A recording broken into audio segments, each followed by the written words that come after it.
di saat Indonesia sedang mengalami keterpurukan dan perpecahan, karena Sang Ratu Adil ini diyakini dapat membawa Indonesia menjadi negara yang jaya, bersatu, tidak ada perpecahan, baik perpecahan agama, adat istiadat, ataupun budaya. Juga Satria Piningit ini dipercaya akan membawa Indonesia menjadi negara yang makmur dan berkeadilan.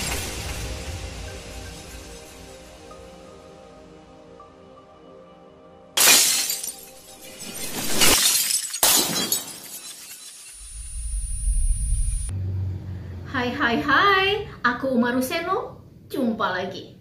Kuharap kalian semua dalam keadaan sehat, tetap semangat, dan seperti biasanya, jangan lupa untuk selalu berbahagia, apapun keadaannya. Dan juga tidak bosan-bosannya aku mengingatkan diri aku sendiri, mengingatkan kalian untuk tetap menjaga protokol kesehatan, memakai masker, menjaga jarak, dan selalu cuci tangan. Karena kita masih dalam situasi COVID-19. Semoga pandemi ini segera berlalu ya. Amin. Baiklah, kali ini di video ini kita akan bersama-sama membahas tentang mitologi, kepercayaan, atau keyakinan, atau kisah yang diceritakan secara turun-menurun oleh para pujangga maupun leluhur kita dulu. Kisah ini sangat diminati oleh banyak masyarakat luas di Indonesia ini, khususnya untuk masyarakat Jawa. Kisah ini adalah utak-atik rahasia yang tersembunyi di balik kata Noto Nogoro Ramalan Jayabaya. Banyak sekali yang mempercayai dan mengkait-kaitkan kata Noto Nogoro dalam Ramalan Jayabaya ini dengan kepemimpinan atau pemimpin di Indonesia. Dan banyak sekali muncul teori-teori mengenai hal tersebut. Prabu Jayabaya di masa sekarang ini sangat terkenal dengan ramalan-ramalannya mengenai Nusantara yang menjadi kenyataan. Kalau menurut salah satu sejarawan sekaligus pemerhati budaya dari Universitas 11 Maret Surakarta, Bapak Heri Priyatmoko mengatakan munculnya kepercayaan akan ramalan Joyoboyo berasal dari kebiasaan masyarakat Jawa yang sering menghubungkan suatu peristiwa dengan ucapan para pujangga pendahulu alias otak-atik gato, tapi sesuai dengan realitas sosial pada saat itu. Salah satu ramalannya yang terkenal adalah kedatangan orang-orang berkulit putih pembawa senjata yang dapat membunuh dari jauh. Ia memprediksi bahwa mereka akan menjajah Pulau Jawa dalam waktu yang sangat lama.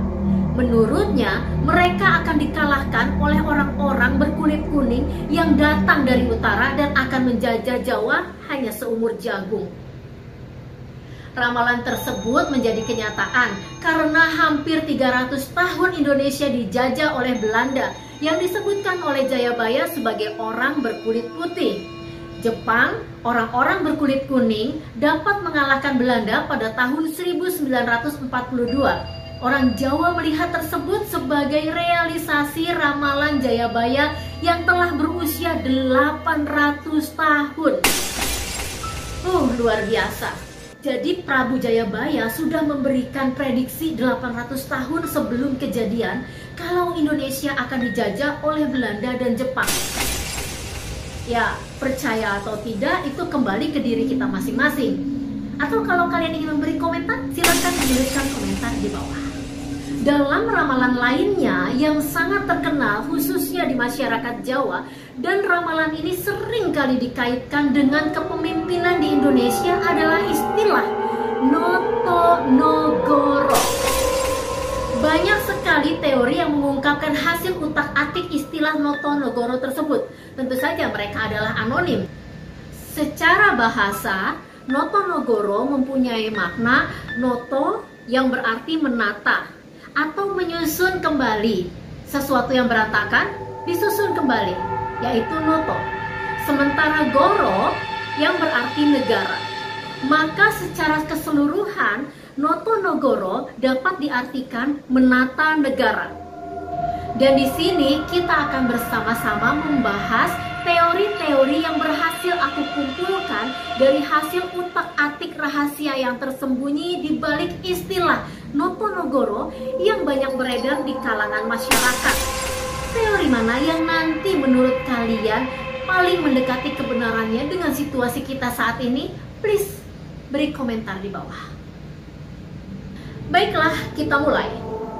Ada teori yang mengatakan bahwa Notonogoro menunjukkan suku akhir dari nama-nama presiden di Indonesia, yaitu No yang berarti Presiden Soekarno, To yang berarti Presiden Soeharto, No lagi yaitu Presiden Bambang Susilo Yudhoyono. Namun hal tersebut tidak sepenuhnya benar, karena hanya 3 presiden itu saja yang cocok. Sementara Bapak B.J. Habibie, Bapak Abdurrahman Wahid, dan Ibu Megawati tidak satupun di antara mereka yang namanya berakhiran No, To, No, Go, Ro. Lalu muncul lagi pendapat yang mengungkapkan alasan mengapa Pak Habibie, Ibu Mega, dan Gus Dur tidak termaksud dalam istilah Notonogoro tersebut, karena ketiga presiden tersebut tidak menjabat genap 5 tahun. Ada juga teori lain yang mengatakan bahwa hanya presiden yang berpengaruh saja yang suku kata akhirannya sesuai dengan Notonogoro. Ada juga yang mengatakan kata noto ne dalam kata Notonegoro ditafsirkan sebagai sosok pemimpin yang bukan berasal dari tanah Jawa, dan ne ini menunjukkan Bapak B.J. Habibie. Oke, lanjut ya. Dan ada pula teori yang mengutak-atik istilah Notonogoro sebagai berikut. Go adalah Gus Dur. Gus Dur, Gus Dur. Oke. Dan Megawati, Megawati. Oke. Kedua orang ini adalah presiden keempat dan kelima Indonesia. Untuk Go ini rasa-rasanya agak dipaksakan ya. Go itu kan G sama O ya, sementara Gus Dur itu GU. Kalau Megawati itu kan mega ya, tapi masih bisa sih, Megawati mungkin masih bisa ya. Tapi meskipun bisa, kata go-nya itu ada di tengah ya, mego bukan di akhir ya. Oke, lagi-lagi ini teori ya.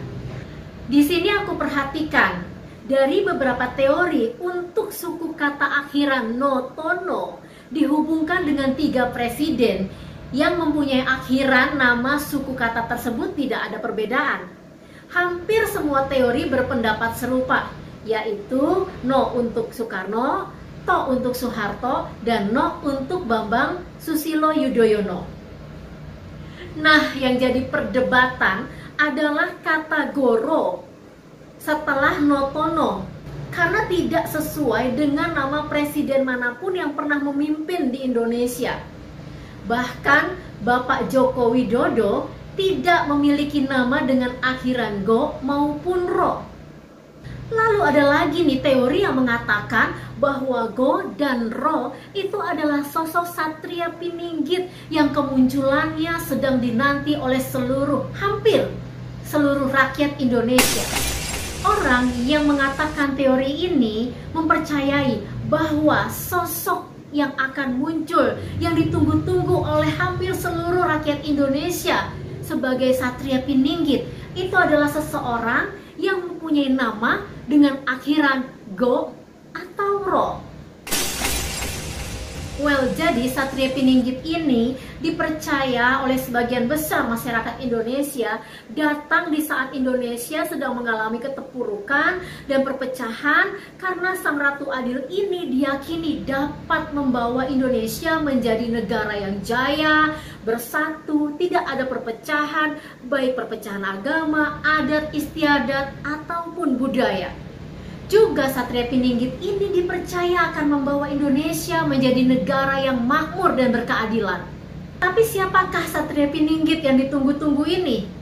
Apakah seseorang yang memiliki nama dengan akhiran Go atau Ro seperti yang digadang-gadang oleh beberapa orang yang mengutak-atik istilah Notonogoro ini?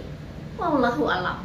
Uniknya, ada lagi teori yang berpendapat bahwa Goro dari kata Notonogoro itu bukanlah suku kata akhiran dengan nama seseorang seperti 3 suku kata sebelumnya. Teori ini berpendapat bahwa setelah Sinotono tadi, Indonesia akan mengalami masa di mana banyak kerusuhan terjadi. Kata goro itu sendiri diartikan menjadi goro-goro, yang artinya adalah masalah atau keributan atau pertikaian, di mana Indonesia mengalami kegemparan, perpecahan, pertikaian yang mengakibatkan munculnya sara, egoisme golongan dan kepentingan, Bhinneka Tunggal Ika yang artinya berbeda-beda namun satu jua, yang menjadi semboyan negara ini dibuat menangis karena rakyat Indonesia tidak lagi bersatu, namun terbelah, terpecah, membela kepentingan mereka masing-masing. Goro-goro ini juga diartikan banyaknya rakyat Indonesia yang lebih bangga terhadap kebudayaan negeri lain dibandingkan kebudayaan di negeri sendiri. Lah, aku jadi merinding nih, karena kalau kita perhatikan, memang ya sekarang ini banyak banget yang dari kita ini sudah melupakan kebudayaan negeri sendiri. Contoh sederhananya saja ya, yang aku pernah alamin adalah pesta pernikahan loh. Gini, di Indonesia itu kan banyak sekali ya adat pernikahan, dan adat pesta pernikahan di Indonesia itu sangat diminati loh di negara lain. Misalnya saja nih ya, pernikahan adat Betawi yang menggunakan palang pintu. Wah, itu seru banget loh. Atau pernikahan adat Jawa yang diantaranya ada tanam rambut lepas ayam, midodareni, panggi, balangan gantal, ngindak endok, atau yang lainnya. Bentar, kayaknya next konten aku akan membahas tentang pernikahan adat Jawa nih. Bagaimana menurut kalian? Setuju nggak? Please komen ya. Oke, lanjut lagi ya. Nah, pernikahan di era sekarang ini, adat tersebut sudah nyaris tidak pernah dipakai lagi. Aku pernah menghadiri pesta pernikahan di mana kedua mempelainya itu adalah orang Indonesia.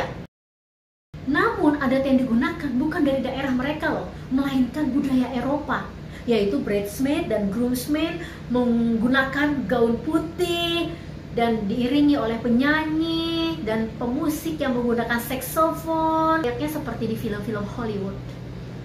Miris ya aku lihatnya saat itu.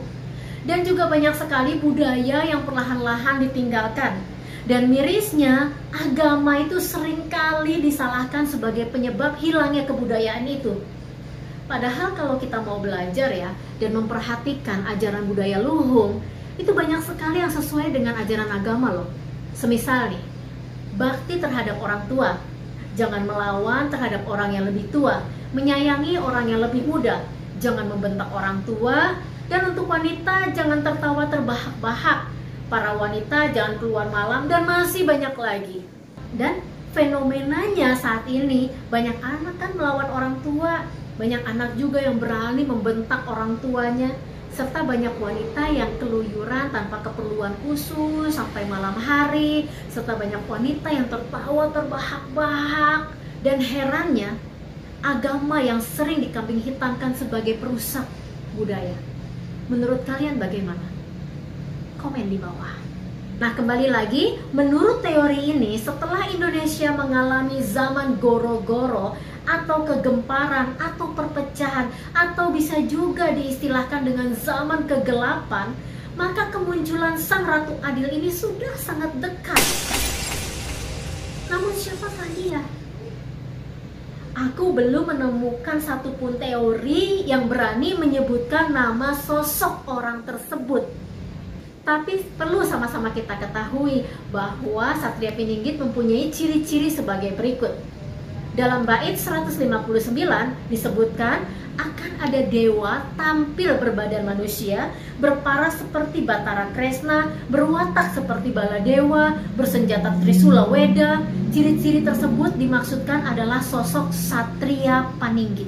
Namun kalau disesuaikan dengan era saat ini ya, di mana kita tidak lagi membawa senjata kemana-mana, dan juga senjata yang ada saat ini adalah senjata digital kan ya, pencetnya di sini yang dibom, yang meledak di sana gitu ya.